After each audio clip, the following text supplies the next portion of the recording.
प्रिय दोस्तों, पुराने समय की बात है। किसी गांव में एक बुढ़िया माई अपने बेटे के साथ रहती थी। उसकी माँ 12 महीने की चौथ का व्रत करती थी।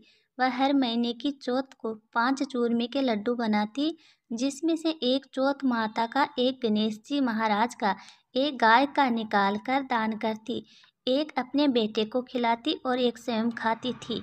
एक दिन बैसाख महीने की चौथ पर बेटा पड़ोसन के घर गया और वहाँ चूरमा देकर पूछने लगा। तब पड़ोसन बोली, आज बैसाख चौथ है, इसलिए मैंने चूरमा बनाया है। तो वो बोला, मेरी माँ तो हर महीने का चौथ का व्रत करती है। तब पड़ोसन बोली, तेरी माँ चौथ का व्रत थोड़ी ना करती है, उसे तो घी के लड्डू खाने की आदत है।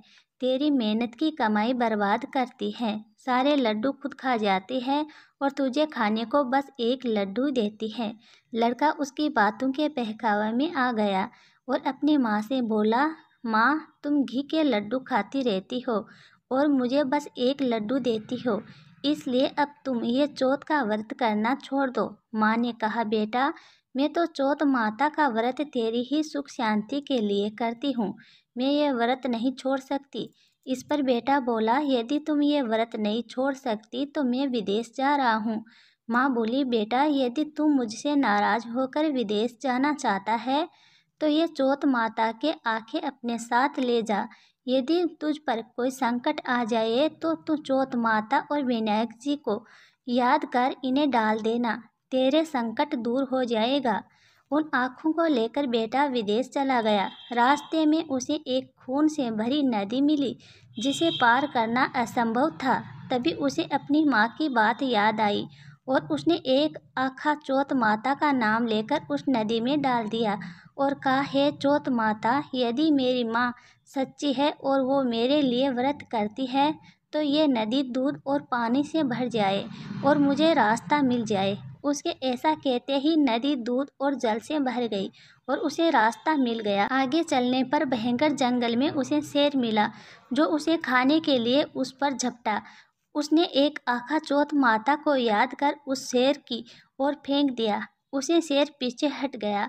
आगे चलकर वह एक नगर में पहुंचा। उस नगर के राजा के यहाँ रोज एक मिट्टी के बर्तन का अलाव पकता था। वह अलाव तब पकता था जब उसमें एक आदमी की बलि दी जाती थी, यानी एक आदमी को बर्तन के साथ चुन दिया जाता था। उस लड़के ने देखा, एक बुढ़िया माई आटा पीसती जा रही है और रोती जा रही है।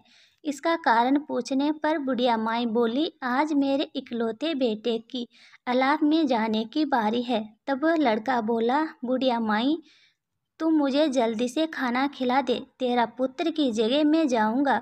बुढ़िया माई के मना करने पर भी वो नहीं माना और राजा का बुलावा आने पर चल दिया। साथ में चौथ माता के आंखें और एक जल का लोटा लेकर वो अलाव में बैठ गया।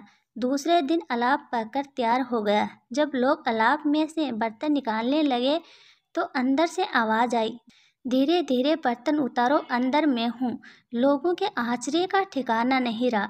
उन्होंने जाकर राजा को ये बात कही। तब राजा स्वयं देखने के लिए आए और आवाज़ सुनकर बोले, अंदर कौन है, कोई भूत प्रेत है या कोई देवता? तभी लड़का बाहर आ गया।